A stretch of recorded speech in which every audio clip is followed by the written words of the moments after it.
That's the idea with it. It's just kind of, we just talk about life, just talk about everything. So I'm with it. Awesome. Is it recording? You hit that button? Yep. Hell yeah. All right. What's up, y'all? I'm Stevie. Stevie Does Life. This is Life Talks number 5, actually, Hey. with ReeCee Raps, y'all. What up, Check this shit out. guys? Yo, ReeCee, tell them who you are. Tell them a little about you. Well, my name is ReeCee. I do rap music, but a lot of other type of stuff as well. So I host, I interview now. So maybe I'll interview you one day. Let's get it. Shoot, I'm with it. And- What's your little series called?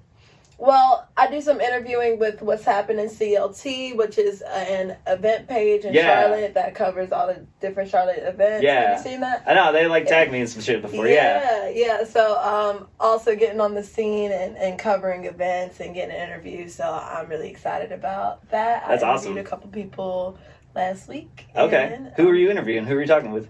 I interviewed Fat Dave.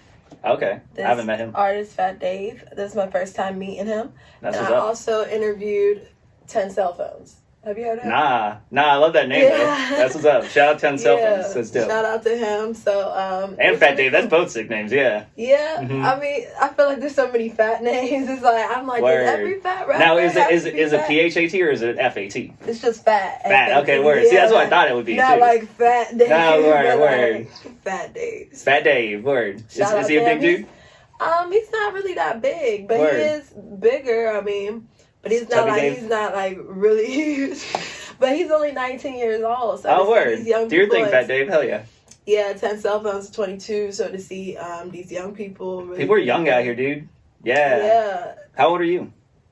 25. 25? Okay, word. Yeah. I'm 26, so your birthday didn't, you're Aries, so your birthday happened a little bit ago then. Yeah, it's about and it's coming up in April. So Okay. I'm about 6 months, less than 4 months out now. Is it really that close? It's December, yeah. now. December, Yeah. yeah, it's like 4 or This 5 whole year went by so quick. Man, I feel like just as as we get older, time just flies and shit. Like as you get more wrapped up into just everything you're doing and life and work and bills and having to fix your car and do shit that you want to do and shit. That's real. That shit happens. Yeah. That's lifetime. Yeah.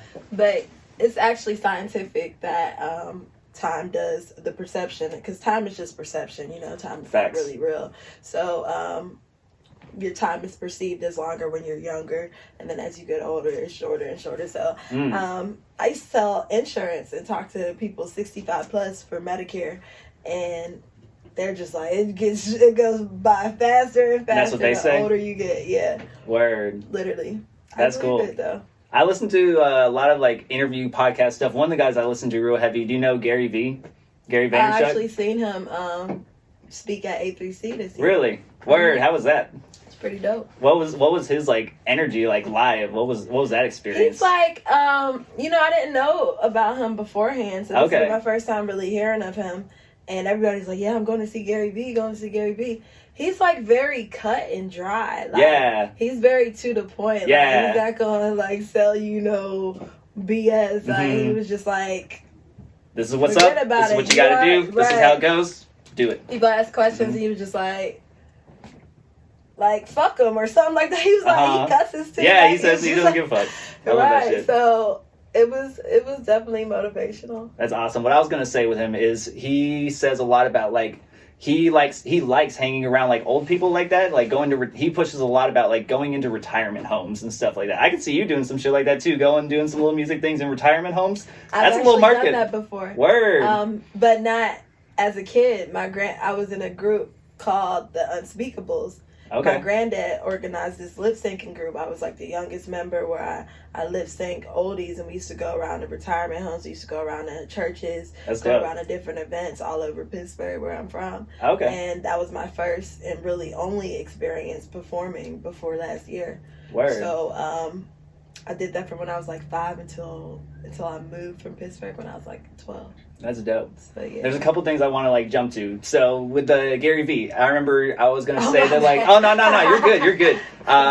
With the Gary V, what I was gonna say is he says to go hang around retirement homes, hang around old people, because they say so much about just old people have the best advice because they've lived, they've been through the shit. So like, if you want to learn like some real life lessons, talk to some retired old people, not even just like your grandma and shit like that. Like your actual old people that you don't know, hang around them, go to the retirement homes, help them, soak in their wisdom. I want to do some shit like that. I'm telling you, I've done a few things. People for 3 years straight, and from people that were in retirement homes, because people that couldn't afford retirement homes, people that was on Medicaid, and people that lived and basically poured their whole life and worked their whole life and still don't have enough, at the end of the day, and they're poor and they're making like $700 a month, and it's like, how are they supposed to live off this? So, but like, old people give the best advice because they live it, and it's coming from a real place. It's coming from experience. So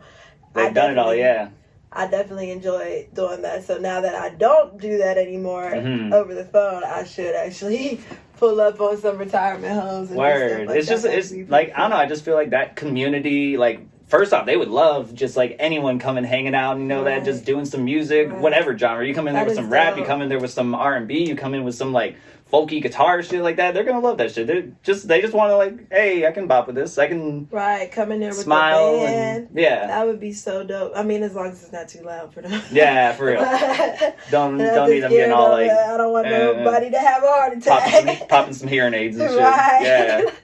But that's super cool. Yeah, you do get a lot of wisdom from a lot of people and a lot of things. But old people, even people younger than you, for sure. People don't listen to kids, but kids be knowing a lot. Kids are up on some shit. Yeah, kids are smart, especially these kids now, because they're so plugged in on like the social media world and like on the frequency of like sharing and communicating, and that it's a different mindset than like when we were kids, because it's just like. When we were kids, there wasn't Facebook, there wasn't Snapchat, there wasn't TikTok and all this shit and Instagram, and so we just ran around. There was only a select few of us making videos and stuff and posting it like... I remember MySpace and shit, but I didn't get on MySpace till like 6th or 7th grade, something like it. 7th, 8th grade. It was like 8th grade. I think it was 8th grade, 8th or 9th grade. Yeah. 8th grade, I think. Yeah. I remember I have this very vivid memory of being in 7th grade, like on my little like flip phone, and I was like, texting the T9 and shit. You remember the T9 and shit? I remember T9. 1, 2, 3, or the 3 buttons and tapping around on the keys and shit. I could do that shit like in my pocket. So I'd be like sending messages and shit in my pocket on the T9 like shit. The T9. I like the old fashioned way, Did you have a sidekick? I never had a soul kick. A soul kick? Word. No, I never had a sidekick. I had my first phone was in 6th grade. I was like one of the first people with phones. Hell yeah. And, I had this pink flip phone. No, it was 5th grade. It was 5th grade. Oh shit, okay, word. Yeah. Everybody had, some people started getting phones by 6th grade, but 5th grade I had this pink flip phone. It was with Sprint. I had Sprint for so long, and then I had the Razor and stuff like that. I had the Razor. I lost it in a bowling alley. I remember that shit. I was so sad. You still hurt to this day. Yeah, and then after that, I got straight sent to the little Go phone, the little like pay as you go little like phone that had Snake on there and shit. That was like the highlight. I never had one of those pay as you go ones. I was always on my parents' Word. account. All of us was always on their family plan. Like I remember having minutes. Having free minutes after 7 and all that. Yeah, but I mean, even like what I meant kids, I didn't mean the social media kids. I meant like young kids that are, but even young kids be like all into technology really young. But I just feel like when people are born, they're closer to the real things in life, like babies can read emotions and they can communicate without speaking. Yeah. So they're more in tune with feelings and they know what's going on. And I feel like a lot of stuff with kids, when they're first born, they're closer to like nature kind of in themselves and their true selves. And then as we get older, society comes in and we're told this is wrong, we got to act this way, that way, and they get further removed and into the social media. And they become more of a millennial or what we are or what all of us are, because like when I was a kid, you couldn't tell me nothing for certain stuff. I just believed it because I believed it. And then like later on, it's just like, oh, society tells you that's wrong, so it's wrong. So I don't know. It's just you go real deep with this. Yeah, for sure. What are like some like childhood memories that you remember then? Like, what's some of your like favorite like memories just looking back on all that? Whether it's Pittsburgh or coming out here, all that. Favorite memory. I just got Start in Pittsburgh. Ago. What's some like? Oh, wait. You just got here in Charlotte? Yeah. 2 okay, years word. Ago. It'll be 2 years. End of January. So where were you 2 years ago then? 3 years ago? I was in Kansas City, Missouri. Word. Okay. Yeah, for 6 years. Before that, I went to high school in St. Louis. Okay, word. There for 4 Where years. in like St. Louis were you? In the county. Okay, word. Right. I've like been out there a couple times. Like so. Baldwin, West County. Word. You heard of West County? I don't know. I don't remember off the top. I dated someone that was in St. Louis, so I went out there a couple times. What and part? so I cannot tell you. Why you ask me what part? I don't know. Maybe it like would bring up something, but right, no. Yeah. I mean, there's St. Louis City, which is a city, and then there's St. Louis County, which is the outskirts. So okay, word. lived on the outskirts, but they had bus kids. They had this program. I had never seen this at any other school because either I went to white schools, mixed schools, or black schools. I never went to it. And if I went to a mixed school, they all lived in the area. I never went to a school before I lived in St. Louis to where I lived in the county, the suburbs, but then they bussed out kids from the city, and they used to there was a program to where kids from the city would have to get on a bus like 30, 45 minutes to go to the schools in the county. So they're giving opportunities for better schools instead of going to the city schools, the all black schools. This school was mixed because of the fact that they had these kids from the city getting bused out. Such a mixture. The program, right. So, but then people that lived in the county, they would just assume you lived in the city. They would just assume that you just lived in the city. Like, I remember I couldn't remember my bus number one time, and she was like, "It's just 1, 2, 3, or 4. Which one is it?" I'm like, "I don't live in the city. I live in the county." Like, because the city only had those 4 buses. It's just like different stuff. People would act like a certain type of way. Like, it's crazy. Like a lot of stuff. Was like, it? It was like a whole like racial divide kind of thing. Is that kind of what it like? What that vibe was? Yeah, in a way. Yeah, pretty much. Like, they just treat people like, if you're from the city, you just like, you're not as good as us type deal. Yeah, you're one of these people doing all this shit and all this. Right. So it's just like, but then they would also assume that every black person was from the city. So instead of like none of us lived in the suburbs, but if you were, they called us county brownies. So I feel like that's fucked up. Yeah, that's pretty racist. I didn't realize how racist it was after. That was the white people saying that? Yeah. Oh yeah, no, that's racist shit. Yeah. Yeah, so I realized that later on, like, that's racist as fuck. Yeah. So St. Louis county schools pretty racist. Damn. But I mean, a lot of places are pretty racist. Yeah, no, that's facts. Pittsburgh is pretty racist because I grew up. I lived in all parts of Pittsburgh though, so I lived in the city and the suburbs. Of Pittsburgh. So I was able, like, I was when I was first born. In kindergarten and stuff, I was in like all white schools. Like our family was only black people in the only city, and the whole city is like on the outskirts of Pittsburgh. Then we moved somewhere to where it was mixed, and I was like, okay, cool. And then my dad lost his job, and we moved to the hood. Where? And then it was what year is this about? So when my dad lost his job, so I went from being sheltered suburbs life, like. I got 4 older siblings, but you're the baby? Yeah, I'm the youngest. Right on. Yeah, so I have actually 5 older siblings, but I grew up with all of them but my oldest brother. So, but 3 of us are all a year apart. Me, my sister, brother are a year apart, and then we had 2 older sisters that we grew up with that are 8 and 10 years apart from me. Right on. So, we live different lives.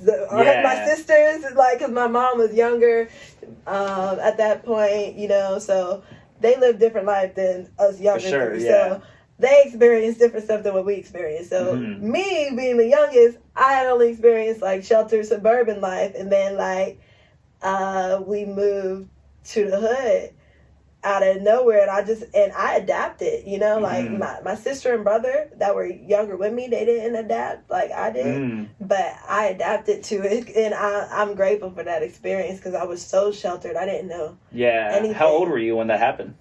Oh, you did ask that. I was in 4th grade. Yeah. Word. I was in 4th grade, so it was like 4th grade summer or so. I started out 4th grade at a new school. Then we moved to another school, and I lived there for I lived in the hood like about 3 years before. And then my dad got a job offer in California.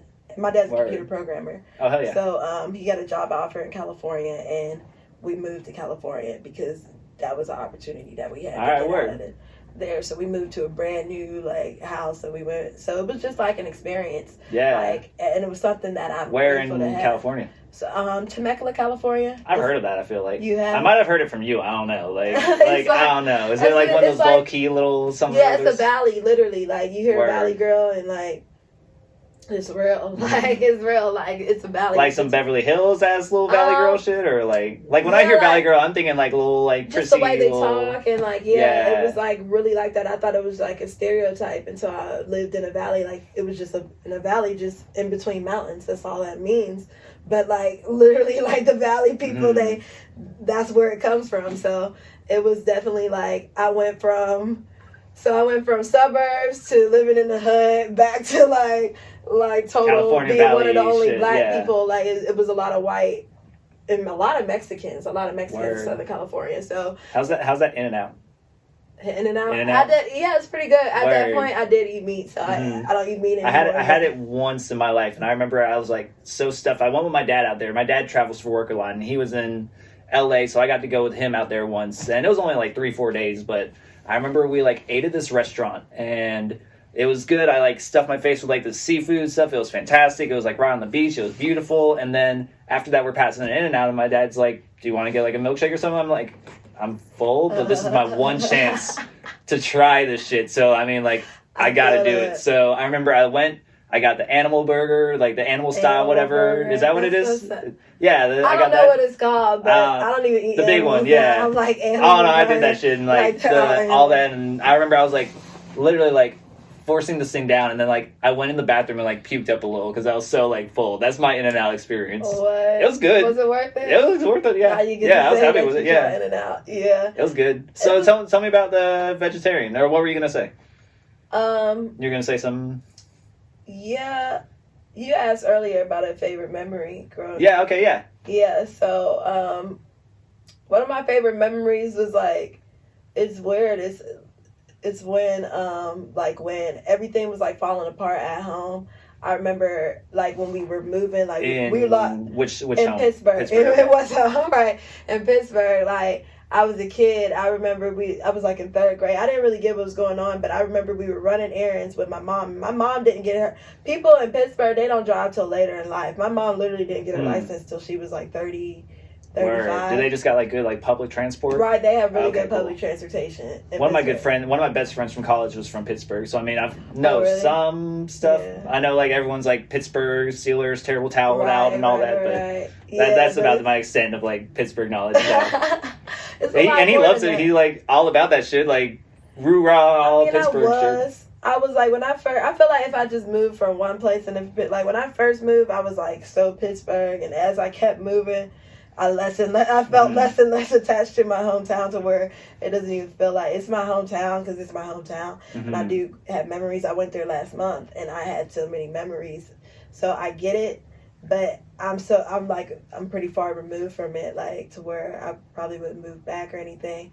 But when we had just bought a house like a few years ago. When we were losing, my dad had lost the house that he bought. When all this stuff was like going down, I remember we had to run errands because my mom had to get and my mom was a stay-at-home mom, my whole childhood before that. So for them 3 years, when she first worked, that was like one of her first jobs ever. Like that was in Pittsburgh. Yeah, that was her first job ever. Like period. Like because my parents been together since she was like 23. They've been married, and she would stay at home. Like so. That's just always taking care of her, held down the family type deal. Yeah. Right. So we had to run errands and. There's this fountain downtown, and I remember my mom just took us. There was a festival going on downtown. There's always these cool like festivals. I think it was like the Regatta Festival. That Pittsburgh has like a rich culture when it comes to like stuff like that. And so we were downtown, and there was the fountain. I just remember we had so much fun, but it was like we just had so much fun, and we were awesome. But it was like during a tough point. and there's little dinosaurs all around Pittsburgh, dinosaur sculptures and stuff. Like we like it was just fun. I don't know why it was fun, but it was. But also that just stands out to you, yeah. That was like pretty cool. I always loved going to Kennywood amusement parks. I was always the littlest one riding all the amusement parks. Like with my two older sisters, my sister and brother that were like a year and two older than me, they used to stay with my mom, and I used to go with my older sisters and ride all the rides. Like, and I would barely be tall enough and getting on all the rides. Like, so that was pretty fun. Also doing the unspeakable stuff and performing, I used to love that. Like, I thought that was technically my first job, because I went to my granddad, I asked him, I'm like, I'm doing just as much work as everybody else, but I'm not getting paid. And then when he surprised me with a check, or not with a check. And what, are you like 7 years old at this point? Like stepping up to grandpa? I was probably like 7 or 8. I was probably like 7 or 8 at that point. And because I remember when I moved to the hood and I went to the schools, I wore my shirt one time with my name on the back. And I'm like, yeah, I get like $40 per show. I was like bragging about it. But that was a lot for me, you know, $40 for 7, 8 years old. That's some fucking candy. That's some fucking that's a hell of buttercups and shit. Yeah, the Butterfingers, that one. I don't know what I used to buy, but like, I mean, it wasn't that bad. Like, what's your favorite candy? It used to be ReeCee's. Word. Yeah, that used to be my favorite candy, and then I really don't have a favorite candy now. Like, word. Well, yeah, you're like I don't eat a whole vegetarian. Lot of candy. Yeah. Word. But I mean, we still eat candy, but I just don't. It's not your thing. Candy. I feel you. I like the Reese's cups. Reese's are my shit. I like on like the Facebook memories and shit that pop up. I had, or just like today or yesterday, it was like I had this like one of those like half-pound Reese's cups. Have you seen those? Like they're literally like it's like literally like one Reese's cup the size of like your palm. Like that. No. That shit was so good. I remember like I like took a picture. I was like, How long did it take you to eat that? I don't know. Just in like 10 minutes. Talking about. You ate it in one sitting? Yeah. Like, no. I think I did. I think I did. I'm pretty sure I did. A little miniature. I'll take like 2, 3. I can eat a bunch of those white Reese's. I don't like the white ones as much. The white ones are good. It's gotta be that chocolate. It's gotta be that like original chocolate OG shit. Yeah, like. Yo, but I fuck with the Reese's inside of the Reese's cup ones. You know what I'm talking about? They have what is it? It's the Reese's candy. You know the little Reese's candy? Reese's Pieces, yeah. Those the Reese's Pieces. I used to call them Reese's Pieces. Reese's Pieces? I think that's what I said too. Is that Reese's Pieces? It's Reese's Pieces. Reese's Pieces? I always called it Reese's. It was always Reese's. My granddad actually gave me the name ReeCee. Okay. And the nickname ReeCee, so I was just like, I was about the candy. That was my nickname. Like, that was Is that how you got it? Were you like running around with Reese's cups and all that? My middle, I don't know, because I never really asked him, and he passed. So okay. But so my middle name is Sharice. So word. It might have been from that, because he used to be like ReeCee, Sharice, like he used to say stuff like that. So I don't know if everybody had their own nickname though. Yeah. Like literally, my granddad nicknamed everybody in the family. Like, that's awesome. My sister's nickname is Dorito. Somebody's nickname is Kiwi, and like my sister Sydney Greenstreet, like. Word. Like Sam the Man, like just like different got a little stuff. something like it, yeah. So but that was my nickname. That's fun. And so when it came to making my rap name, I'm like, I've never really went by nicknames. I just started going by ReeCee. What's your actual name then? I don't think I've Shauna. Shauna, yeah, I've never heard Shauna from you. I've never heard anyone say Shauna. Exactly, because like I just met all you guys after I started going by ReeCee. Like I literally just started like last summer, and it was like weird at first because my whole life I'm like I've always just been Shauna, and I've always just went by that. Have you really only been ReeCee in Charlotte, pretty much then, like known as ReeCee? Yeah. Like everywhere else, you're Shauna. St. Louis, California. Oh, right. Everywhere else I've been, but everywhere else I've gone, because I've been a lot of places this last year. But yeah, like if I go to Atlanta, they still know me as ReeCee. But like St. Louis, Kansas City. Like if you were to run into those kids, you're Shauna. Right. Yeah. Right. Like my St. Louis friend texted me like, Shauna, what? Like, like. And my friends from Pittsburgh, they call me Shauna. And that's her dope. kids call me Shauna. And right on. Yeah, my whole family calls me Shauna, and my cousins call me Shauna. So that's dope. I literally never knew that. Like, I always just assumed ReeCee. Like, I thought that was your name. ReeCee. I mean, you could just tell people this is your name one day, and then it'll be your name. And it was just weird for me because I'm like, I'm so about a book. I'm like, so I just was never a nickname person. But word. I've only had like 3 nicknames in my life, and it's been from family members. Just that one. Like my granddad called me ReeCee. My cousin Tina called me Bottles. Bottles? Yeah, and then my mom called me Iggy. And okay. I was like, all right, so Iggy Azalea. I can't be Iggy right now. I'm like, Bottles is not like a cool rap name. Yeah, I feel like someone could step up and own that shit. Like, yo, I'm Bottles, motherfucker. Bottles, but wouldn't that be funny? Like, the baby in Bottles. Yeah. Coming out of Charlotte. No, like that'd be dope as fuck. I could see Bottles. Bottles. Boddles. No, I'm seeing Bottles, like T. Bottles. Bottles. No, Like, yo, that'd be hard as fuck. Like I want to see a like rapper that. named Bottles now. They're gonna totally steal this name now. I'm changing my name to Bottles. There you go. No. Check this out. Your alter ego should be Bottles. Oh, that'd be hard as fuck. You just like come out. Right, I could be ReeCee, who's like chill and like this, and then I could be and like Bottles that I don't like, give a fuck. Yeah, that's that hype ass fucking club ass trap ass shit. Yeah. Bottles. You know what? I got an alter ego now. There you go. Get that shit. Own that shit. That's you. Okay. I want to see some Bottles. I want to see some Bottles shit. Lift your bottles up. No, for real though. Like, you can fucking own that shit. You can get some sponsorships, endorsements. Yo, if you're gonna do this bottle shit, if you're not gonna do it, someone's gonna do it, and they're gonna make some money. It on the record. They're gonna make some money off this bottle shit. They're gonna this bottle shit. Be in there with the fucking 2 bottles in the club and shit, sparklers and everything coming out. But when I do, I have. It's like I like drinking. I mean, but I don't do it all the time. I might do it like once a month, twice a month. Like, but it's cool to drink. But then like, I don't really be like when I turn it up like that. Yeah. But when I do turn up, I have fun. But then I do be tripping. So what's your favorite drinks? What, like if you're gonna drink, what are you gonna have? A Long Island. All right. With grenadine instead of Coke. Okay. Because I love. It's classy. Right. All right. I actually don't know what grenadine. I'm just saying that shit. It sounds like it's classy. Grenadine is like cherry. That sounds classy. Yeah. Yeah. It makes it like sweet, so it's a red drink instead of like a iced tea looking drink, but got all the liquor that Long Island has, but it tastes sweet. So I'll drink that. I also like wine. I also like. What's your wine? I don't know, something sweet. What? But I like sweet drinks. Red or white? So you're probably like Moscato and all that. Yeah, Moscato. There's some good Moscatos. Sweet red wine. Word. Yeah. I love sangria. Like Sangria is my shit. I'm not really a connoisseur. Where if you like sweet, you would like sangria. Yeah, I'm pretty sure I've definitely had sangria. It's real smooth, real soft. I fuck with that. I fuck with.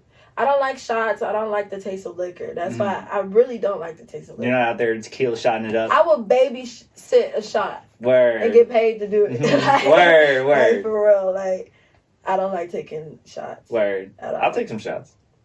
I don't mind. I used to like know how to do it like in college when I went to college and stuff, and I used to know how to chase it to where. And you were out there turning up in college and shit. Right, and I would like drink to get drunk. Like that's not a good thing to do. Like just drink, feel yourself. But like to drink shots, I feel like you are trying to get fucked up. You know what you're doing. You don't want to remember this shit. You want to black out. And you just want to be fucking irresponsible and fucking throw up everywhere. Like, no. I don't need nobody explaining to me what happened. I don't need no sores. Is this your experience with it? Is this like what you went through with some shots? I blacked out a few times in my life. But I remember one time I was like, yo, my heel, it hurts so bad. This is in Kansas City. I'm like, it hurts so bad. Like, what happened? Then it just slowly came back to me. I was like backing up, and I like hit my heel out the tub, and I fell in the tub. And then I was like, then I started screaming, "Help!" Like, damn. Like it was like you were like in the bathroom at this like house or something. Yeah, fully clothed. Yeah. It's like, it's not like I was... I didn't ask about, like, the clothes or I was like, no, Word. yeah, it was like, it wasn't like a party or nothing. It was like one of my friend's sister's dorms, like, apartment. Yeah, word, okay. So it was like... Y'all were just chilling type deal. Right. I don't even, like, getting drunk in public. Really. Yeah. But I really don't get drunk in private either. I'd rather smoke, honestly. I was about to say, so you're a toker then. Because I know diary potheads, so...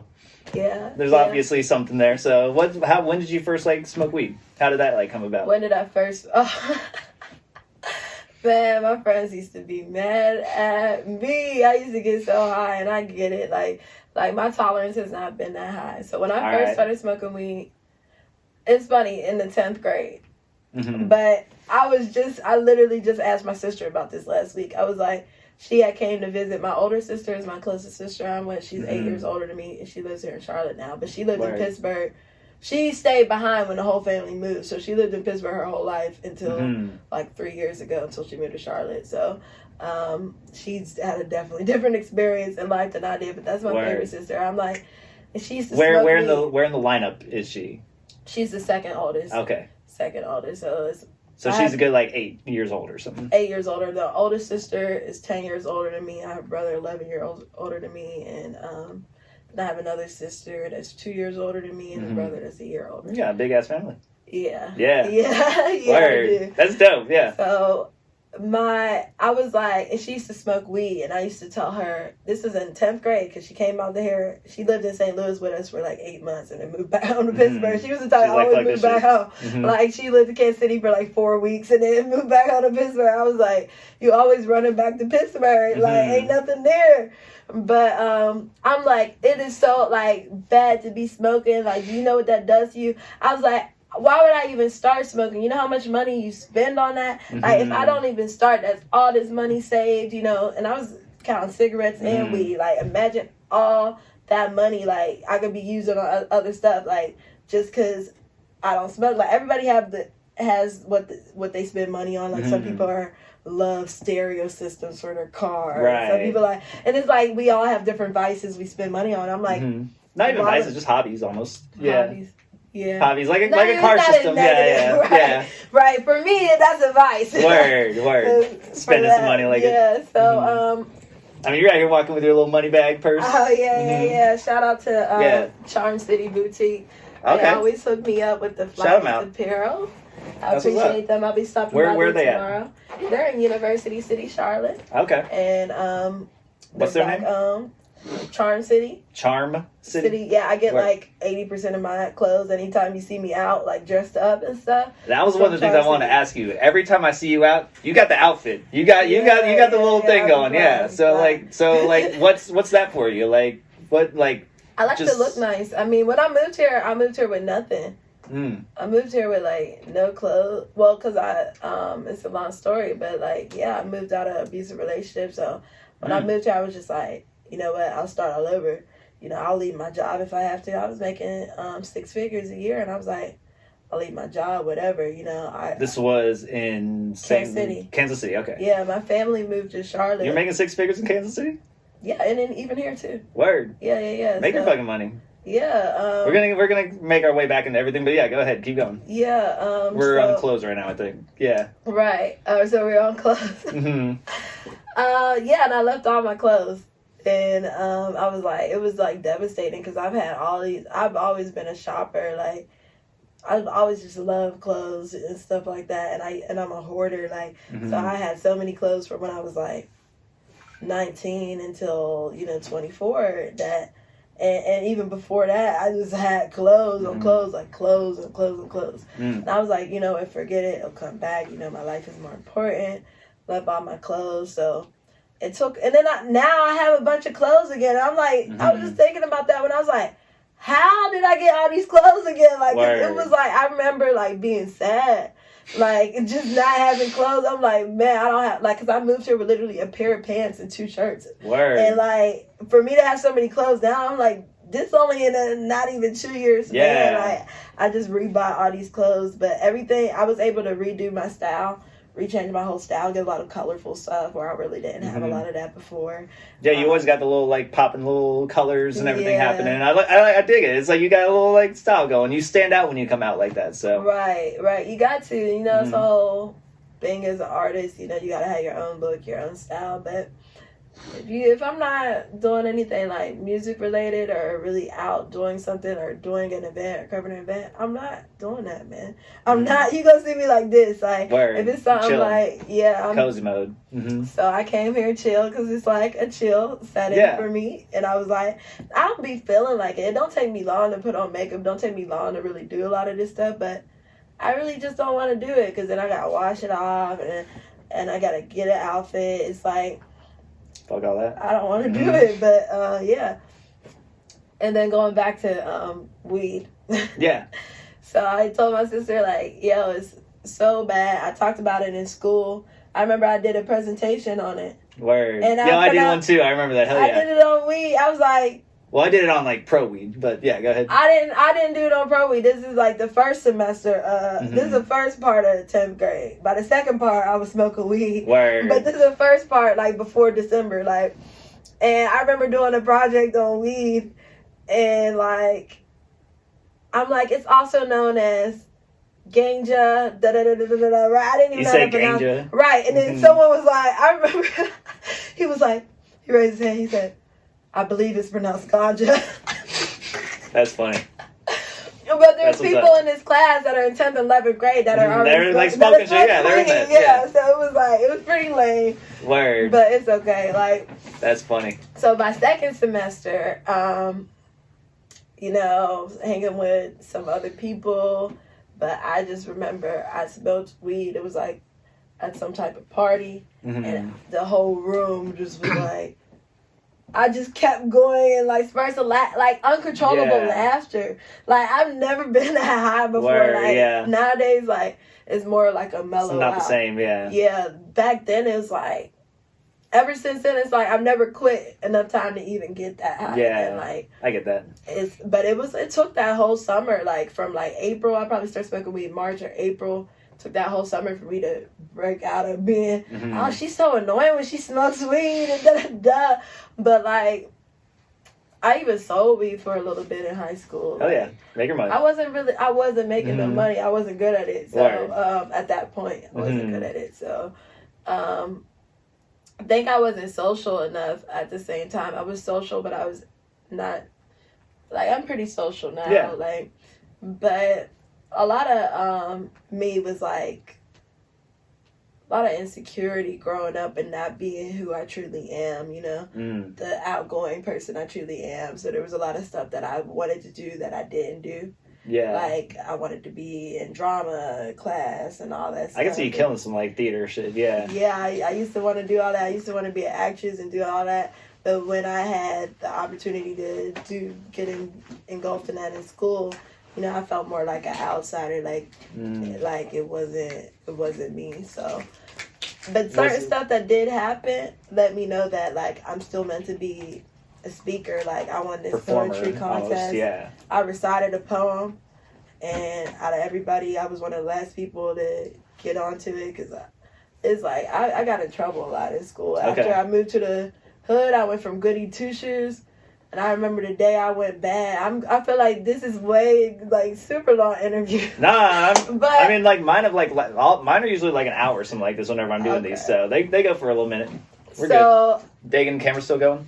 Yo, shout out Dagan Journey. We're out here at the Planet Jam Studios. Hey, Dagan, pop up here real quick. Show your face. Show them. We were talking. A song together. Yeah, you can grab that little chair up here if you want to. Hey, do you want to hop in or do you want to like chill for a minute? All right, cool. Nah, there's not enough space here, but yeah. Hey, Journey. Yeah, so like. Then the video's still going. It's still good. Yeah, everything's all good. Let me get my water real quick. Where was mine? Yeah. All right. I remember I was like, bad kid days. I was like so goody two shoes to where like I would be like posture up like this is how I got, like I was in a gifted program, where they take, did y'all have gifted? Yeah, it was AIG, this is what we called it, academically something. Sounds gifted, like academically intelligent gifted or something. Okay, so I was in that from when. So it sounds like an insurance thing. Right. Yeah, it does, yeah. AIG Financial or something. Right. Yeah. Right, so I was in gifted from when I was like in all my schools really. My whole school career, I was in the gifted program and stuff like that. So I was like real good two shoes, real smart. Especially me being the youngest. So I was always ahead. It's like everything came so easy. Like I won chess competitions and stuff like that. Like Word. So I was just in my suburb life. I was just real good. That got me results. You know, being good. You know. And I remember I moved to the hood and everybody was like, she just so. Basically, I'm a square, you know, and that was okay with me, you know. I was square, you know, and the teacher, you know, was my friend, you know. This is the person that they gonna love me, you know. I remember one time, this is the day I turned to a bad kid. Okay, it was one event that just. Because I've always been like a type of kid, like my way or the highway type thing, like just because of my personality, I kind of always been like. Maybe at home I might get into like stuff with my siblings and stuff, but like when it came to school, I was always like behavior report cards and stuff. Everything was A's, you know, just a glowing student, star student. I would be star student, all that stuff, you know. So I remember one day, teacher told everybody to sit down or whatever, and there was a pencil on the ground. Okay, and I was like. I picked up the pencil, right? And I brought it to her. I was like, teacher, there's a pencil on the ground. And she was like, everybody go sit down now. And I'm like, no, she ain't talking to me, right? I'm just giving her a pencil. I'm a good Samaritan just returning these pencils, colors on the ground. And she said something rude like, you two, I'm talking to you two, sit down. This is in Pittsburgh, right? I'm just trying to picture like the scene. Yeah. This is in Pittsburgh. This is in Pittsburgh when I lived in the hood. So, okay. And then I just stood up there. I didn't sit down. I was like, you know what? No, I just stood up there and I tried my hardest not to cry and stuff, and I didn't cry. And people was like, I thought she was gonna start crying and stuff like that. But I just didn't sit down. And then I got sent to the office, and then from there it was a big turn of events later on. That was in 4th grade. That was Miss Trevison. Damn. And Miss Trevison's out here. Miss Trevison was 5th grade. No. This was 4th grade at one school in the hood, and then I moved to the next school in the hood. And then I think I realized being a bad kid, it got me clout. Like I was like so being bad was like, and just like it got me more. It's sad enough, you know. It got me more. Like respect in the hood than being the goody two shoes that I was, you know. So I was just like, I just wasn't taking nothing from no teachers no more, you know. I wasn't letting people walk all over me. So then, 5th grade, I'm at a different school now, and you know, and I'm just like, you know, I'm turning a new leaf. I'm who I am, you know. So, and I got in my teacher tells me. I don't know. She said something. My friend was trying to cheat or something off the test, and she tried to say I was cheating. I didn't have to cheat off of nothing, you know, because I'm do that shit, yeah. I'm gifted at this point, you know, and it's weird. Like gifted in the hood, they bust you to a whole different school for one day out the week. Okay, like there was a whole gifted center. It was really weird, like because before it was just a classroom, like in the suburban schools, but there would be so little people from our school. In the cities, it's like they would bust us out. We would be on a short bus going to the gifted program, like be like 6 of us or something, like, and then it would be a bunch of kids from all the different districts and stuff. But we did a bunch of. It sounds kind of cool though. Yeah, it was cool. Like I wrote a play. We acted it out. I wrote it like it was called The Elevator Homicide. Like I did a lot of different stuff like in that gifted program. So, but yeah, it was like she was like telling me. She basically made it seem like it was me, and I wasn't snitching at that point, so I wasn't snitching and saying that it was my friend. But anyway, she made it seem like it was me, and I didn't like that. She told me to get up and go to the bathroom. I said I'm not going, or I'm not doing my test, and I was throwing my test off the ground, my little standardized test. Yeah, and you flipped from good kid to bad kid, like fucking that. Yeah. Yeah. Word. That pencil shit just set it off. Yeah.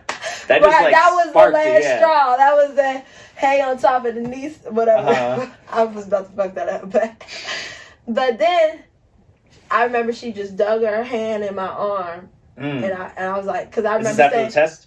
After you after I threw the test on the ground, she said, we're all going to the bathroom. She's like, I'm gonna grab you up if you don't do nothing. And I just remember, it's like, if she grabbed me, I'm punching her. She grabbed me, I'm punching her, right?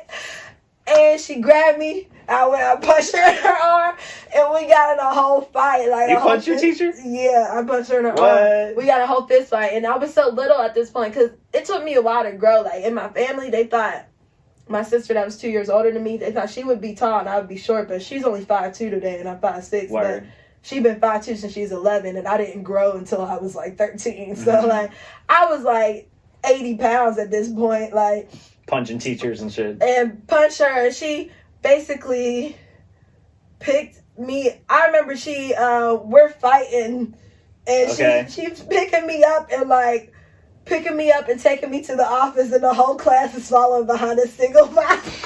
Damn. And I'm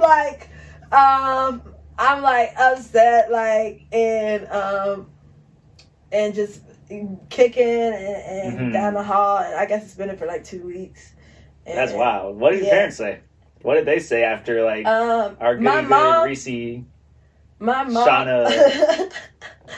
My mom said, her nail was still dug in my arm, like a little like cut shit. Yeah, my mom didn't like that. She put her hands on me, and she accused me of doing something that I didn't do. So my mom was always like on my side, like. Yeah. And then I remember after we got to the principal's office, I went to the principal's office, right? And then, because there was more to the story. And I don't think I've told this story on an interview before, but I went to the principal's office, and the teacher was white, the principal was black, and she was real nasty. Like, her name was Miss Arnold. And she was... Arnold. Nah, she was like Miss Arnold. She was old. Like, yeah, so... I sat there in front of her, and I used to always cry when I got upset. Or Helga, not Olga. I said Olga was the sister. All right, anyways, go ahead. Right, Helga. Yeah. Yeah.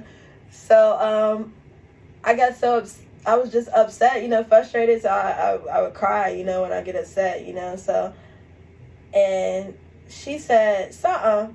I don't know what I said, but she said, "You the one crying and getting all upset." And I said, "Fuck you." And she said, to the principal? Yeah, to the principal. And then she said, "What did you just say to me?" I said, "Fuck you." Did you say it like quiet like that too? I said, "Fuck you." I didn't say it like with like or nothing, but it was just like "fuck you." And then like she called somebody else in the office and was like, "Say it one more time." And I said it third time. And then, so I remember we all sat there for the meeting. My granddad came and everything. Like, my granddad, we all was in the meeting. And they're like, yeah, she's saying, I got suspended more for saying fuck you to the principal than I did for fighting the teacher. That's actually two different incidents. Because I got suspended for like a week for fighting the teacher. This is another incident. I got suspended you for were 2 fucking weeks. badass, dude. Damn. I got suspended for 2 weeks for fighting the principal, which is not cool because like I was a smart kid and I still am, and it was just like I was being a badass, yeah. But they were also being rude to me, like like I did this at a fucking event before, and she said I was throwing up gang signs. Word. Like shit like that. Like I would be good, and then they would be like. Was the teacher white or black? The teacher was white. Yeah. Okay, word. And she'd be like, same one that you punched too? Yeah, word. You throwing up gang signs after the thing. Like, that means peace. Like, it wasn't even like, like, I don't even know what a fucking gang sign is. Like, you don't even know where I come from. You think, because it's another thing being in the city, like, I don't even come from gangs. Like, what are you talking about? So, it'd be different stuff where she'd be like, try to help me out because they know I'm smart. And then I'll be like, well, when do you want to meet up next? I'm like, oh, I don't care. Well, if you don't care, then I don't care. Like, I didn't even mean it like that. Like they just like, my bad. While you're doing that, let me put my phone on silent. Dagan dipped out on us. All right, yeah, we're still good. I like those shoes. Those are dope. You got the Pumas. Hell yeah. Little slip-ons too. That's dope. I have some little slip-on shoes that are like real dope. Yeah, like I've had these for a while. Nice. I don't really buy a whole lot of shoes stuff. I mean, after saying that your closet's like stuffed. I do, but I don't. But yeah, so that happened. It was like super crazy. I feel like she just, and then my mom was just like, if it was so bad for her to say that, why did you have her repeat it 3 times? Mm-hmm. You know, like, what is, like, they were petty, too. Like, because why are you saying this to a kid that's upset and crying? You don't want crying and getting all upset. Like, it's like, they were just nasty people, and so it was like, my mom. It was just a bad combination of everything. Right, my mom wasn't going to, like, take no stuff. But at the same time, I could have been more in pocket, but that whole time, I was just a bad kid, really. And it continued for pretty much the rest of my schooling, like, so until I went to college and stuff. But, being a badass? Yeah, just being. I mean, not to that extent. It kind of fizzled out more in high school, but like you got it out of your system early. But it was like that. So I mean, but I had a pretty decent childhood. It was we traveled a lot. We went to somewhere different every summer and stuff. I went to like 25 states by the time I was like in 7th grade. So I was like, so we traveled a lot. My mom let us to travel, and it was just pretty cool. That was cool. My parents, they moved, so I moved to Kansas City, and then my parents, I had this idea for all of us to move to Charlotte because I used to work for Quick Trip, and then they were like, bet, you know, that's a dope idea. My dad found a job out there. I'm like, it's closer to home, it's warmer, I can get promoted quicker, it's going to be great. My dad's like, bet, you know, they make it happen. My dad get a job, make America out here, whatever. My family moves. I meet my ex, I stay behind. And then I live in Kansas City with no family for 3 years before I moved to Charlotte. So in that 3 years, I was in an abusive relationship, and I learned a lot. So everything that I go through, I learned. I just got into music seriously when I moved to Charlotte. So that's why I just start going by this name and stuff. But Charlotte has showed like a lot of love. Yeah. So I fuck with Charlotte. I fuck with all. And they fuck with you. Is what it seems like, yeah. Yeah. So I mean, for everyone like watching, you just won 2 years in a row. What, best female rap? Female hip hop or hip hop? Yeah. Female hip hop artist of the year. Not best, like people call it top. Right. I do like. What's the official name of it? Female hip hop artist of the year. Okay. So that don't mean I'm the best. Right. That just mean I'm the artist of the year, but for females that do hip hop, and the Queen City Awards opinion. So I mean, big ups to everybody. No, that's awesome. Yeah. How did you first even the first year, and then going into the second year? How did you do that? What do you feel like you've done to that got you that position? Grind. Word. I feel like I was everywhere, and I am everywhere. You know, I went, and I get that. It was crazy that I didn't ask nobody to nominate me the first year. What, not going online saying, vote for me, tagging people? No, I'm not saying to get nominated first. You know, I did say ask people to vote for me, but to get nominated. So someone nominated you? Multiple people, you know, because only the couple nominations. So for me, I got on the scene in Charlotte August of last year. Nominations came out in October. So in that 2 month span, I probably performed 60 times. Word. All over Charlotte, a couple times in Atlanta. That 2 month period? Yeah. Word. I was performing twice a day, every day, because I had just started performing. Twice a day? Yeah, twice a night sometimes. Word. Sometimes 3 shows in a day. How do you do 3 shows in a day out here? For someone watching this that wants to get to that position, you shoot 3 shows. You find 3 different events that don't overlap, then you perform at them. Word. I was doing any and everything, you know, because I had just started performing, and I was like, I don't want to look like a rookie, so I was doing any. I was like, I want to lose count of how many performances I had, because I remember beginning of August I had 4 performances.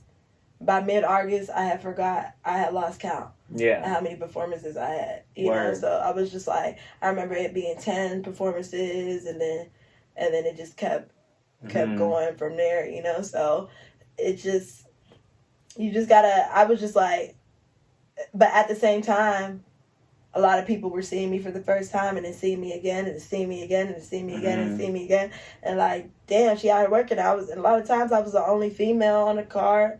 Or so, and my music before that, I had put 2,000-3,000 into from when I started recording, and that 6 months prior, to put in my music and production and buying exclusive beats and doing all types of stuff and getting it recorded professionally because I wanted it to sound professional. Come out right, yeah. A lot of stuff people don't do. You know, up front, I was like, I'm behind because I started rapping when I was 19, but I took 4 years off when I was in that 4-year relationship. And then I never really, and before it was a hobby, but then I decided I wanted to really take it seriously. And I had seen my ex do it, and he wanted to do music. And so I was like, and I seen certain stuff that that I could do to where I look like I've been doing it for longer than what I've been doing it. For one, having a good sound quality and a good producer. For sure. For two, performing everywhere that you can, you know, to get to where you need to be so you don't seem like you're a rookie out here. And so when it came to the Queen City nominations, I had heard of it from just about being in the scene.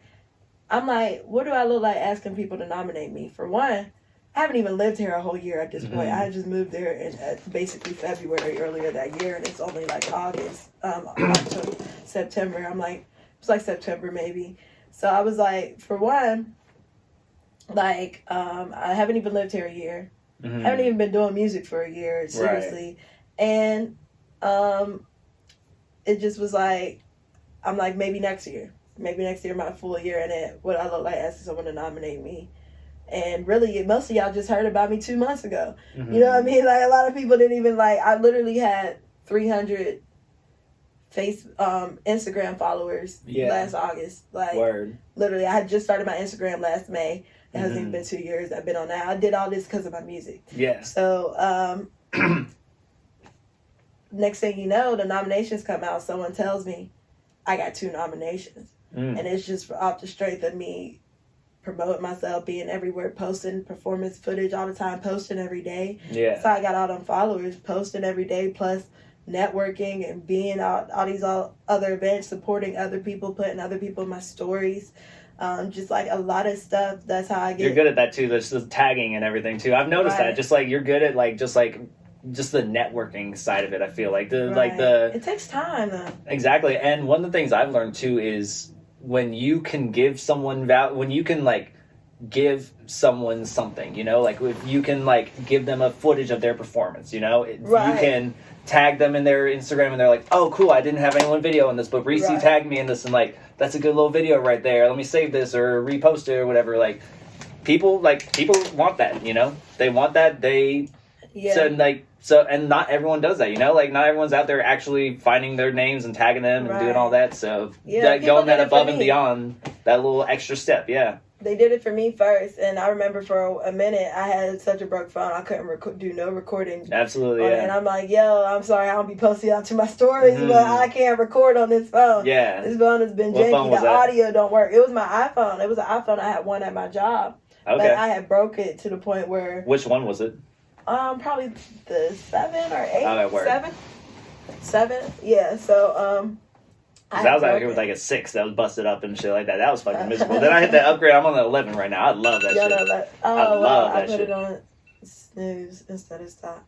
Oh, you're good. But yeah, but it was I want a bunch of stuff at my job though. But yeah, like I said, I left everything.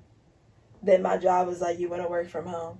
And they allowed me to work from home, so I was willing to leave my 6-figure income, but then it came with me, so I had to start over. But I still had a job. I was able to work from home. That's why I was able to travel so much and get all my stuff done with my music, because I had money to invest in that. So you had that money bag.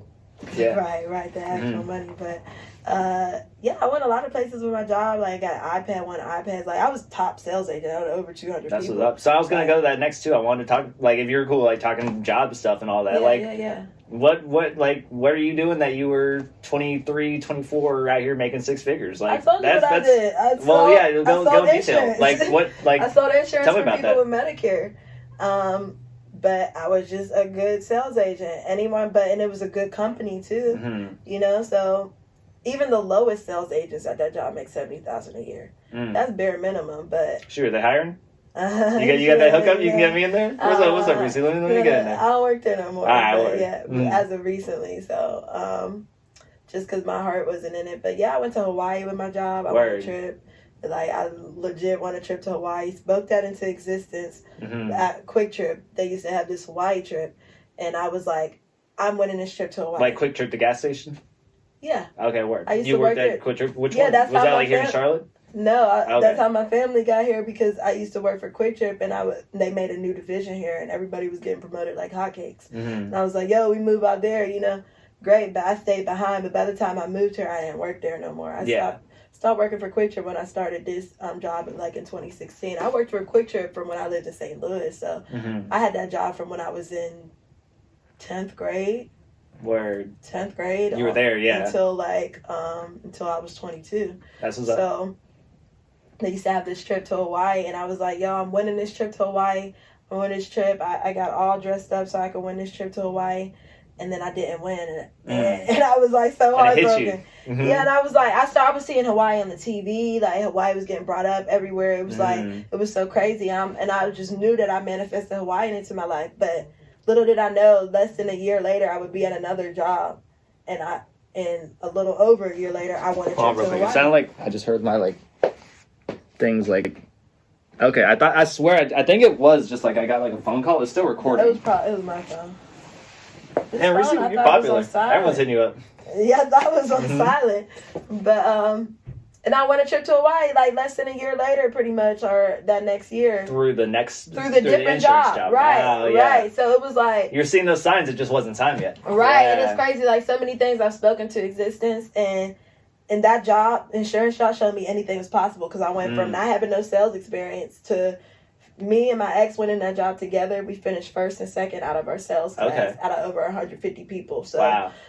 But we spoke it into existence. We're like, he's like, I'm gonna be number one. I was like, all right, I'll be number two. I'm cool with you being number one. And we spoke into existence, and we worked. And that's really important for anybody to manifest what they want. And really, you should be speaking your goals and intent. Really, I'm telling you, I believed it. Everybody knew about it, and it was just a fact, So part of what I'm doing now is I need to do that more with my music and being more intentional about, if you know what you want and you speak it to existence and you keep it on the forefront of your mind, there's no way you're not going to get that. Absolutely. There's no way. So that's what that taught me. But I was just a top sales agent even outside of, I'm talking $20,000 checks in 1 month. I didn't even spend no money on myself that whole year. I made $130,000 when I was 23. It was 2017. I made $130,000 last year. I made $111,000. But it's the money don't make the money, don't let it make you. You know what I mean? No, absolutely. Money doesn't mean anything. It's your bills are paid maybe in advance a little bit, but if you don't know what you're doing with it, if you don't got no plan, it's no point in having it. Yeah. And got to the point where now I'm more passionate. I was I put in work though. It's I dreamed about my job. I used to dream about being number one. You were in that shit, yeah. I'm telling, that's the amount of focus it takes to achieve something you're speaking into existence. You have to be dreaming about it. You know what I mean? I was dreaming about Hawaii, stuff like that. You gotta really, that's how serious and how focused you have to be in order to achieve. It's gotta be in your subconscious. Right, right. When when you start dreaming about it, you know that it's real. That it's real, so you just gotta focus. It took a high level of focus, and I was going through so much. I was getting abused, getting guns put into my head, being threatened by my ex, and all stuff like that, but I was still number one at work. It was so weird. It's and nobody would have ever suspected. Yeah. And my ex had got fired right after the busy season, so there was a whole year after he got fired. He went from being number one to being fired? Right, because he wasn't doing. I was so by the book. I was number one in training. Okay. And then he was number one on sales, and I was number two. So really, overall, they really. You had that 1 and 2. I knew the knowledge behind it. He was just he wouldn't know the answer to something and just tell somebody something that wasn't true or wasn't right, and they would be real on him. And so the fact that I worked a job that he brought to our attention, it was his job. The reason why I didn't even want that job, but he was refusing to move from Kansas City 2 years in a row for that job. And I'm like, if you're going to play me again, I never wanted to live in Kansas City. I never imagined I would live in Kansas City after my parents were supposed to move to Texas that same year where they moved. So I was like, if you're going to leave staying for this job, so am I. And I applied for the job because I was tired of working for Quick Trip. And so he really didn't want me there to begin with. So for me to, so that whole year where he was unemployed, he didn't want to get a new job because it wouldn't make as much as that job. Mm-hmm. And that whole year he was unemployed, it was like he was jealous. I brought him to Hawaii with us, but he had to see the same people that fired him and stuff like that. Like, but he was like, he was just jealous. So a lot of it was like, it was a lot of emotion and negativity and everything. Right. And he was just depressed, and you can't bring nobody out of depressions. And it took for me to like care about myself and love myself enough to like know that my life was more important than anything else. And I took my dog and I left one day instead of going into work. I started waking up like I hate my life, and I realized that it wasn't no way to live. But that's what happened to me now. I quit my job recently, actually, like very recently. And how recent? Like last month. Word. But I remember like I think like one of the last times or like last 2 times I saw you were talking about like, man, I'm ready to like quit this fucking job, dude. Like, I remember you like said something like that, and I was like, we're doing it. Yeah. I just did it, and it's like I left during the busy season. The busy season, I wouldn't be here right now if I was working this job. Because the busy season doesn't end until the 7th. Okay. And I'm talking like 12, 13-hour days for 53 days straight. 14-hour days, 15-hour days, like stuff like that. It's serious. And I'm like, I left, but also, like I said, you making $20,000 in a month, but you got to be invested. And I wasn't making the money because I wasn't invested.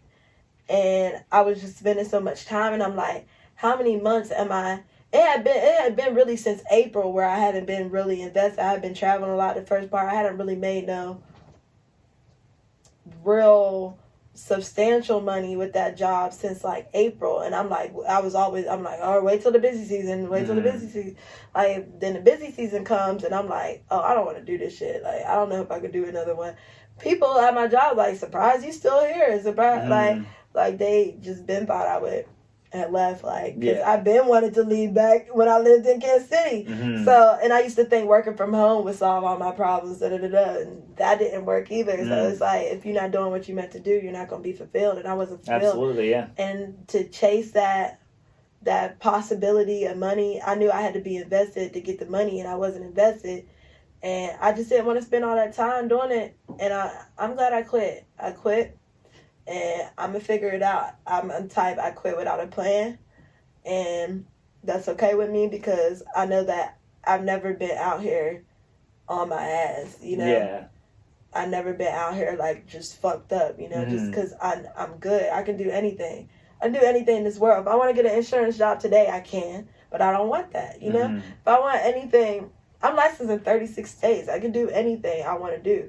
I have top sales agent experience. I can sell anything. I don't even have to sell insurance. I get a job like that. Yeah. You know, so it's not nothing to me. But for me, it was like, I want to bank on all the stuff that I want to do, and I don't have the time to do both. And I feel like if I put more into that, if I have the time to free up to put more into this is going to pop off, and it's going to surpass that. I'm going to surpass 6 figures. Even if I made $60,000 a year doing what I want to do, that's going to make me more satisfied than making 6 figures, well over 6 figures selling insurance. Like, so I just did it, and so far stuff I've had jam sessions all last month where I wouldn't have been able to do. I wasn't able to do because of work. And I kept thinking like, yo, I could die. I could die today and be working this job. I get that, yeah. I could be working all for November, and then you get what I worked in November, you didn't get paid till December 25th. I'd be working all November and die before I get my big check, like commission check. Like, and you did all that for what? That's what I'm like. Yeah. No, that's real, yeah. And these jobs, I was telling my mom and like my aunt or someone, I forget who exactly, but like I was telling them this the other day, like if you like die on the job, or if you like get sick and die or something like that, your job, like they don't give, they're replaced just like that. Right. Like these companies don't give a fuck about you. Right. Like if you make them money, sure they care, but like as soon as something happens, as soon as you die, as soon as you're like can't work anymore, all right, next. As soon as I miss 2 days, get laid off. Yeah. So they don't give a fuck. 2 days, right? But they replace. So it's like you can't be so invested into them like that. It's just like, I don't know, it's just such a gross like thing that like if like I don't know, I just like I was working at the deli food line for a little bit, and like one of the coworkers that I was there with, she ended up like having this like heart issues, and like she was literally like on the verge of like almost dying and shit. And then I was just like, if something, and she was like such a big piece of the puzzle in that job and everything, and I was just thinking like, if something were to happen to her, like she put so much energy and time and so much of herself into this job, and like if she were to die, if she actually did, God forbid, something actually happened, food line will go on. That's exactly. Right. Next, they just like literally next. Right. Sorry family. Next. Right. They don't give a fuck. They don't, and that's why it's like, yeah. But to credit up my job, I fuck with them. I appreciate them so much. It was that job was literally a life-changing opportunity. I went from making $20,000 a year to $20,000 to 5 times that much. 5-6 times that much the next year. So it was really crazy to me. It was life-changing. They worked with me. They basically let me take a whole month off last year. I just took a whole month of August off, and that's why I was performing everywhere. I just took a whole month off. Like, I could afford to do stuff like that. But like, it's just, I ran my course with it. But I don't got no complaints with the job itself. It's just like, it wasn't for me. After a while, I started it when I was 22. I'm 25 time to move on now. Right. Next so step, like my job, I fuck with them, and it was more smaller to where they do care about they take care of their top agents. But I mean, I wasn't like tip top agent no more by the time I left, but I was like tip top number they 1 knew your name. every month. Oh yeah. All the CEOs, everybody know my name. Like, that's what's up. So were you Shauna to them? Yeah. Word. Okay, cool. Everybody, but yeah, so that was pretty cool. But money ain't everything. People want to make like. I was spending my whole life like looking at statistics. Average insurance agent make $40,000 a year. If you're the best at something, you're gonna make the money. Period. You know, if you're the best, if you're the top percentile, why do we always look at the average and not the top percentile? Like, I used to look at the average actress makes $20,000. Oh, I don't want to pursue acting. Well, look at the top percentile. Right. You're not average. I've never been average.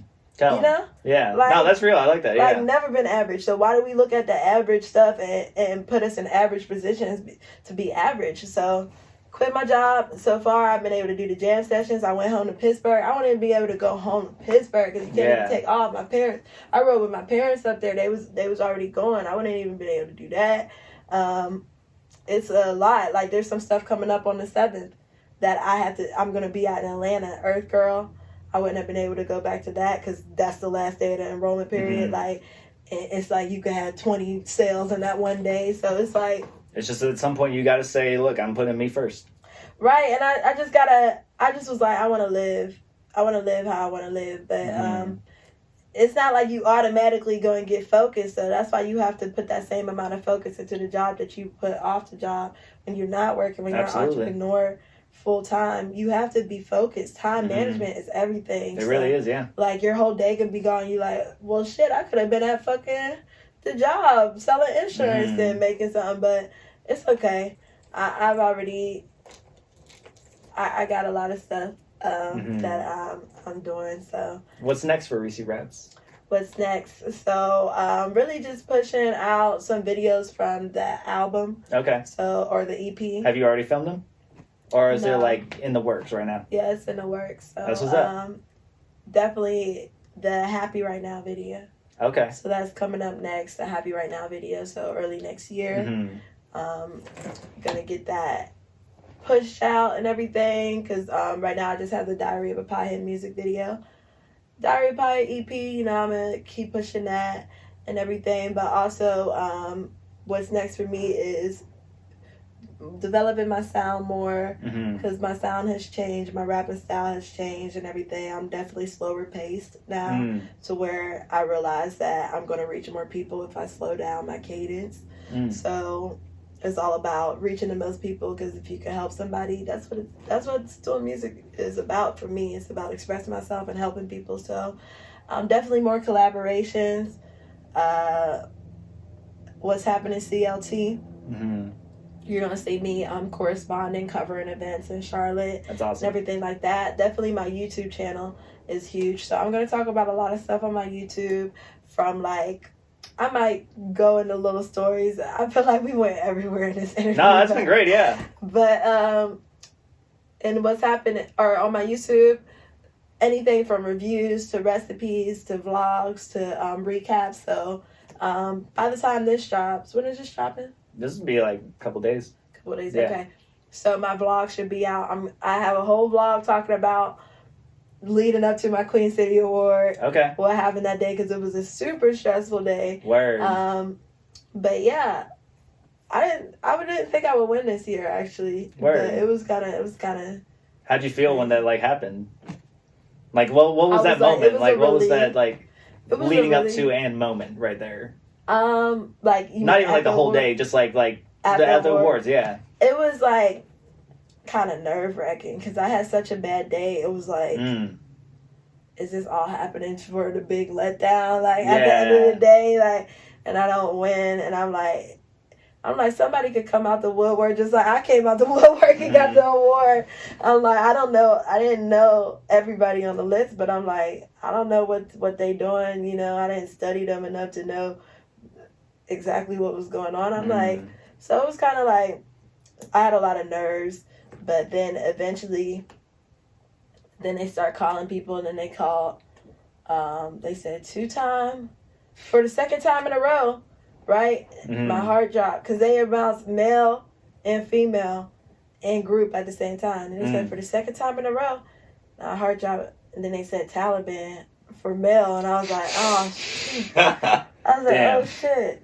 And I was like, oh, so you get so hyped up. Right. And then I was like, he accepted his award, everything. I'm like, shout out to Taliban.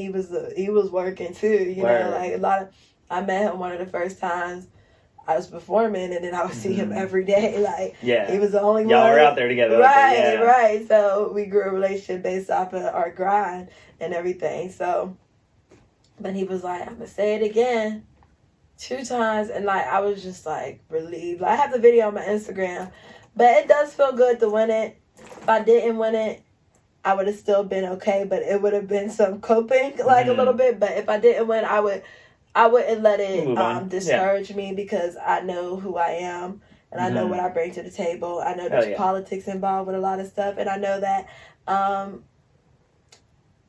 there's so many reasons why I couldn't have won it, so many reasons why I could have won it, but it just happened to work in my favor, and I appreciate it. So definitely you can expect more music, more videos, more interviews, more events. I'm actually putting together a lot of different events because it's all about changing the culture of Charlotte into what you want to see. So that's why I host an open mic. Yeah. But talk about the open mic real quick. The Burger Room. Yeah. So open Burger mic, Room open mic. We shout do that out. Plug that up. Yeah. Every Friday at Burger Room University. So we've been doing this since about May. We bring a live band every last Friday of the month. From 9 to 1, so make sure you follow our page, Unplugged Open Mic. So I run the page, and our page is popping. Y'all do your thing. Now. Yeah, we're getting a lot of views. It's not about followers; it's about engagement. So we don't have a lot of followers, but them videos I posted on that page get more views than my regular page sometimes. Like I had 2 videos I just posted, got over 1,000 views, and they only got 100 followers. So organic. So if you need me to help with your social media, digital marketing, run pages, I do that as well. Hosting a lot of events, judging, speaking. I got some speaking engagements set up for April.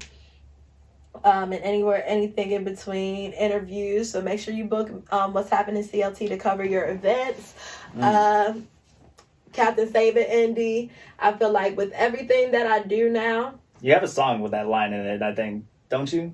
Captain Save It Indy. Oh no, you know what? I think I saw you like post something like you can't be out here Captain Save It Indy. Right. Ain't no Captain Save It Indy out here. Yeah, that's just funny as fuck. I like that. Yeah, so Captain Save It Indy. Because there's those motherfuckers out here that like try to be like, yo, I'm gonna save you, I'm gonna get you on, I'm gonna do this stuff for you, and then and they don't. The whole fucking thing, yeah. Right. But I realized I am Captain Save It Indy. Word. So I know a lot of stuff. Like I may not know it all, and I still got a long way to go, and I'm figuring it out. and I'm figuring out, but at the same time, there's a lot of stuff I know that people don't know and they don't get. So Captain Save It Indie is helping people with these basic stages of being an artist, and you can expect an ebook coming out really soon.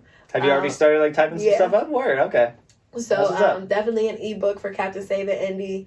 ReeCee rants, videos of where I'm just ranting. Those are funny. I've seen a few of those. Yeah, that's good shit. ReeCee rants.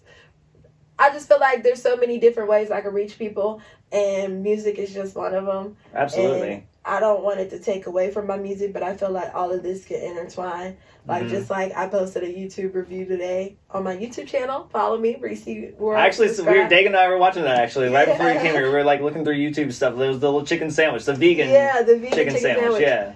So we'll talk about that. ReeCee cooks as well. I actually I cook and I used to not ever cook, but I cook a bunch of like cool little vegan dishes. So I'm thinking about selling plates. I have sold a few plates already, but make a little cookbook. Shoot, that's the thing. That's a move. Cookbook. Yeah. I was do some kitchen tutorials. To do easy stuff. Yeah. I like to do easy stuff, so I feel like my cookbook would be lit because I only like to have 3 ingredients. Like I don't like all that stuff. Doing too much, Right, it would be like a 5-minute. I mean, the stuff takes long, but it's like easy, basic stuff. Let me just check the camera real quick, make sure everything's still good. But yeah, we're good.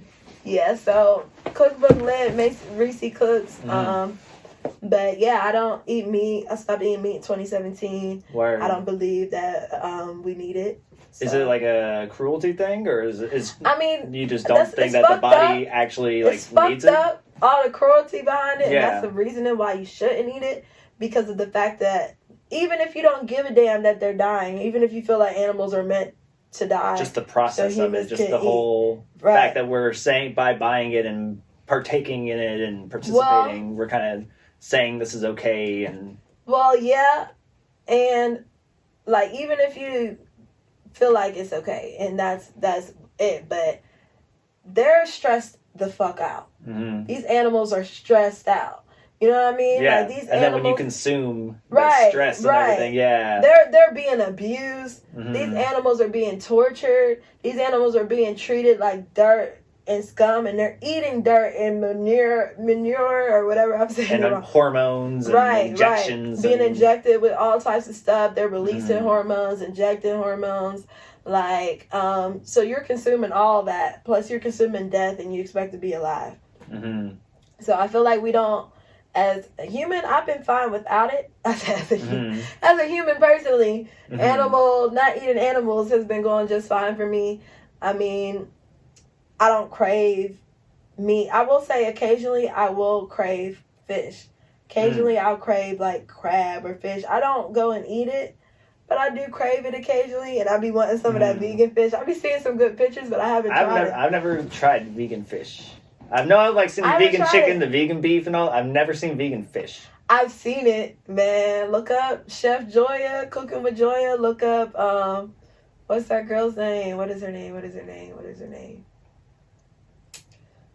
There's a lot of cooking girls out here on YouTube and all that. There's 2 that be making the vegan fish. Chef Joya be making it, but I'm going to be upset. I literally just posted her to my story today. She just... You can comment on the YouTube video of this or something. Yeah. Right. She's super dope though. Lotus. Okay. Lotus something. But I'm sure if you search Lotus vegan fish recipe, something will pop up. Well, no, she's these are local people in Charlotte that sell vegan food and stuff. Oh, that's what's up. Okay. Yeah. So, but also, I just like all the different, there's so much stuff. Like, check out my page, ReeCee World. You'll see a bunch of cooking recipes, like a bunch of stuff like that. It really tastes good. Like, I've never been I'm not like a salad type person. Like, it really tastes good. So, I love vegan food. I don't miss eating meat. I don't miss eating dead animals. You can expect more merchandise. Well, now I got a whole cookout. Right, we wrapping up. So, yeah, definitely more merchandise with lyrics and with the vegan stuff. Just maximizing on everything. Yeah. Also, I do need to go ahead and start. I have movie ideas and stuff I need to really work on. But like I said, I'm a writer. TikTok's huge, dude. It's a whole fucking thing out there. A quick story before we leave. What is it? I got on TikTok. last month, right? Okay. And I got permanently banned from TikTok. Were you smoking weed? I had a friend that like was doing some drug shit. Yeah. They get you about that. I got permanently banned, but I wasn't. Dude. I just blew out smoke. You know, I just blew out smoke. That's sad as fuck, and they like banned you for blowing smoke. But that shit, my first video I posted in 30 minutes, it got over 300 views. I was like, word. Oh, yeah, I'm no, about TikTok's to be real TikTok shit. Famous. Yeah. Like then my second video. You said I'm about to be changed TikTok it famous. Instead of blowing out the smoke, because I was like, what was the first video then? What was that? First video was to Diary of Pie. You know, you got to make the context to your song, right? So it's like, you know, the intro is like me crying fake, because I can make myself fake cry. That's why I wanted to be an actress. I can make myself tears and everything. Yeah, word. Tears running down my face, and said them. Life sucks. How do you stay so positive? And then, like, when the beat This is like with the tears coming down. Yeah. Life sucks. Why do you stay so positive? I'm just crying and wiping my eyes. And then it splashes, and then I'm like blowing out smoke, like I get high. Hey, there you go. Hey, so I don't feel the yep. Yeah, so that's how I stay positive. Mm-hmm. And so that got banned in like 30 minutes after it had 300 views. Word. Then I changed it to where I just mouthed out, I get high, so I don't feel the lows, and then I cried, and then that video got like 1,300 views in like less than a day. Yeah. Then I logged back into TikTok and said your account's permanently deleted. I was like, make a new email. I know I can, but I just thought get around that shit. Yeah. But you gotta be you gotta be really creative. No, absolutely. I was like, you gotta keep coming with shit, and I'm like, damn, like how much shit. But I will get back. People go in on that shit, yeah. I will get back on TikTok. It's just the organic reach of that shit. That's just the whole thing of it.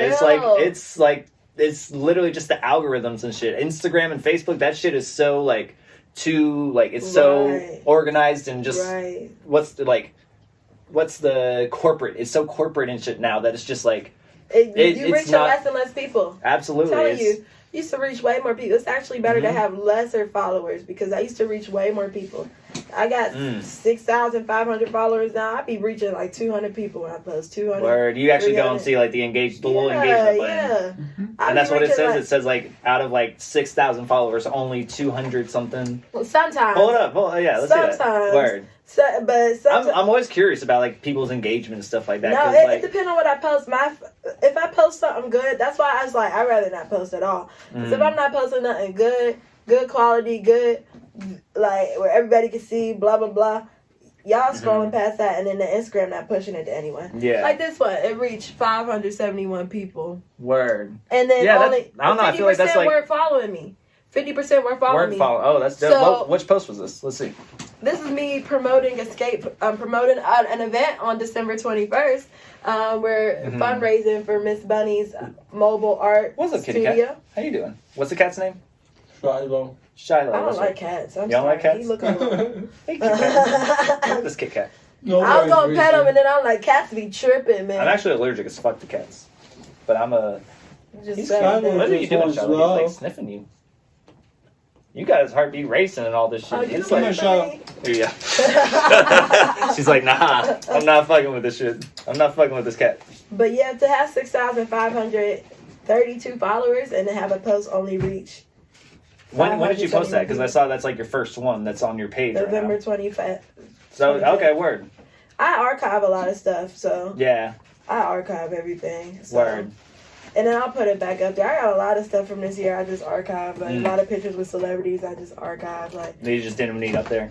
Yeah, I'll put them. I might put them back up later. But it's like Instagram is a lot to it. If you're not posting good content, when you get bigger, your content has to get bigger. Your content has to get better. If you're not posting that, then you shouldn't be posting at all the time. I like just experimenting sometimes, just seeing like how people respond to this, or how people like if I try this, what does this do? They respond to good content. Yeah, they respond to good lighting. They respond to.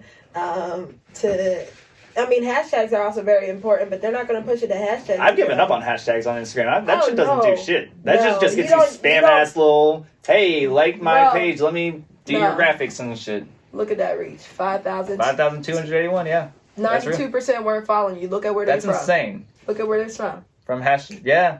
That's real. Show the camera real quick. Show it to the camera. Let them see that. Look, can y'all see this? Yeah.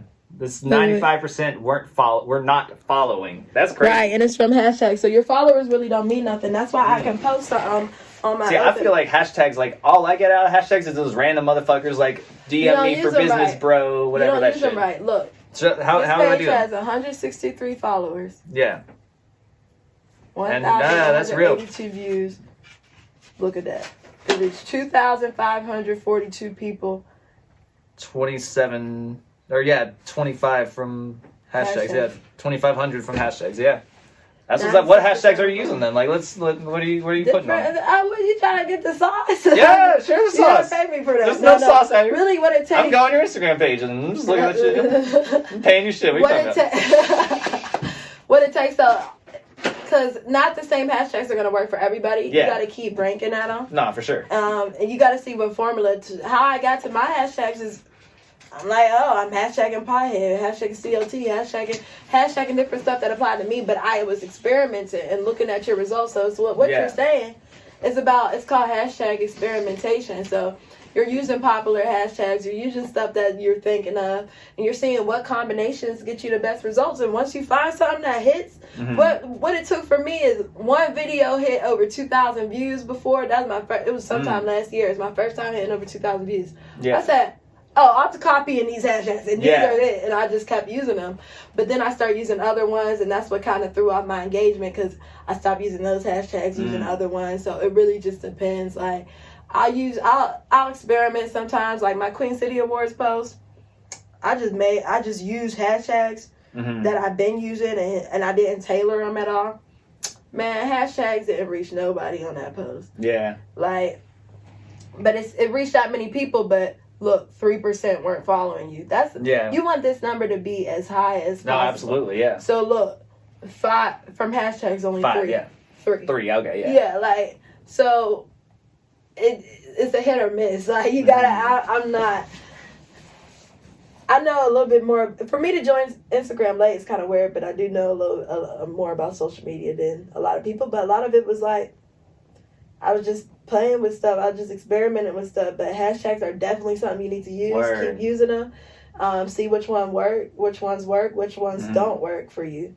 Like, that's what it's about. Seeing what. I'm gonna start playing around with those again, because like. But also making your own. You know, you can do up to 30 hashtags. I usually do all 30 of them. You know, so like. Some people don't like to do a whole lot. They might do 2 hashtags. I don't know how you. No, I've done, like, when I go in, I'm like go in on my hashtags and shit. Yeah. They probably just don't coincide together. We might have to do a consultation where I sit down and look at it. Like, shoot, now tell me how to do that shit. What hashtags you're using? But yeah, that's so pretty much. If y'all need, we can film that and make that whole little content piece right there. Right. That's the whole thing. Real. That's what Dagan and I were talking about earlier too. It's just like Dagan's sleeping on the bed and shit over there. That's funny. But what was it? Just like it's, and like how you were saying, like you were doing the cooking and the what is it, this social media book or whatever, everything else. Like, it's not just the music business. One is the entertainment business. That's the entertainment industry. Plus that's live what we're shows. in. That's a whole nother ballgame. It's not just the music industry. It's the entertainment industry. But also more and more is shifting into the content. I don't want to say content industry, but the content game. How many angles can you come at people? You know, like, how marketable are you? Because you're going to drown out your music. I don't want to see you post your EP for the 3rd time. I might want to hear you talk about something, or I might want to see you do a funny video. Make me laugh, motivate me, inspire me. Absolutely. You know, like don't just say listen to my album. Listen to my album. Don't just bam. Here's my song. You know what I mean? So a lot of it is like, you gotta come, but you also gotta come with a schedule and be consistent. So for sure, a lot of it you'll see a lot more consistency. I haven't been posting as much because I'm like, I want to only give a good quality video, but like you'll see that a lot. More coming. Yeah, a lot. So I know what it takes. I know what it takes, and it takes for you to learn and read and network and leverage and exhaust all your resources. So that's what I'll be doing. That's what I'll be doing. Make sure y'all check out the EP, Diary of a Pie EP, on all platforms. It's super dope. K-Fix produced most of it, and just check it out. I mean, I just put my heart into my music. I got a lot of unreleased music that I still haven't, that I got like 7 songs. I got a lot of songs I haven't even released yet. Good songs. Yeah. So they're like ready to go. Oh, and plus, yeah, they're all ready to go. So I have that. Plus, I'm working on new music, and plus, me and the band, I just formed a new band. Okay. So I'm excited about that. You're gonna see it because we're gonna be ready for festival season. Hell yeah. And doing stuff like that. So I'm excited to get back in with the band and do that because I definitely miss having a band for a little bit. Well, that's what's up. One last thing. Before we finish, I always like asking people, like, what's something that you would want to pass on to anyone listening? Like, just words of wisdom, just something from your life that you've learned. It could be music related. It could be life related. It could be anything. Like, what's something that you just want to pass on to anyone listening to this? Well, I want you to follow your heart.